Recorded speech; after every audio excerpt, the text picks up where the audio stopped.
interesting number pyramids question here. So this question is saying, like, imagine you put 7 here and 10 here, then we'd get 70. And then if you put, say, 2 here, you'd get 20. And then you'd multiply by to get 1,400. But we want to find the different values of n. In fact, how many different values there are to get to 720.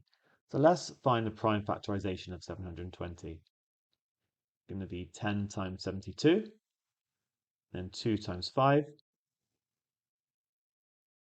2 times 36, 6 times 6, then 2 times 3, and 2 times 3.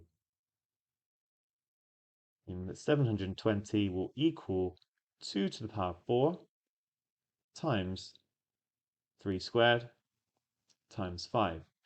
Well, you might then be tempted to try different things out, but we can just take a little bit more time and get to the answer more efficiently. Because remember, we're trying to find all the different values of n.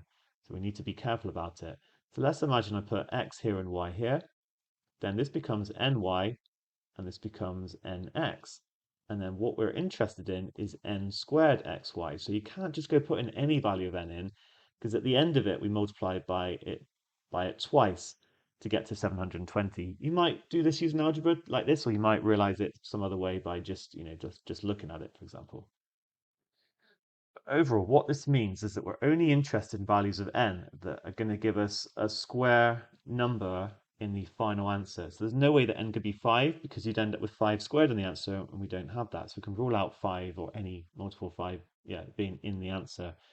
However, 2, if we put n as 2 in, then we're going to get 2 squared finally. So as long as I then put a 2 in the y or the x or some sort of combination, then I'm okay. So n can equal 2.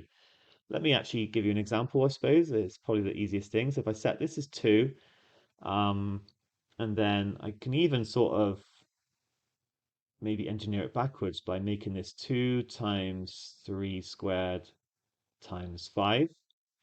And then this would become 2 cubed, just 2 cubed actually. So that would then work. So to make that work, I then need a 2 squared here and a 3 squared times 5 here. So you can see it all checks out if we put 2 there. Let me get rid of those because I'm going to overall get a 2 squared. I can get the other 2's from other places. Now 2 squared is also a possibility because then when I put it in here, I'll get my 2 to the 4. So that's 2 in isolation.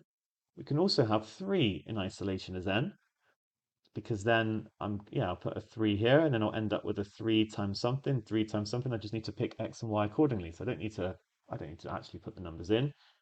Okay, now one not to forget about, which is very easy, and in fact I got a bit, I did this, is 1 is an option. 1 is a square number. It's sort of, you can't see it here, but it's always there. You can times any number by 1. So then you could, for example, this might be, sorry, I didn't mean to do that. Just trying to get rid of that 3. If I put 1 here, then I can engineer it. So I want 2 squared times 3 times 5 here, and then 2 squared times 3 here. So it will just be the same down here. It will work out and similar on the bottom left. So 1 is an option. Right, now I'm just left to work out any other configurations. So I could have 2 times 3 as an option, or even 2 squared times 3.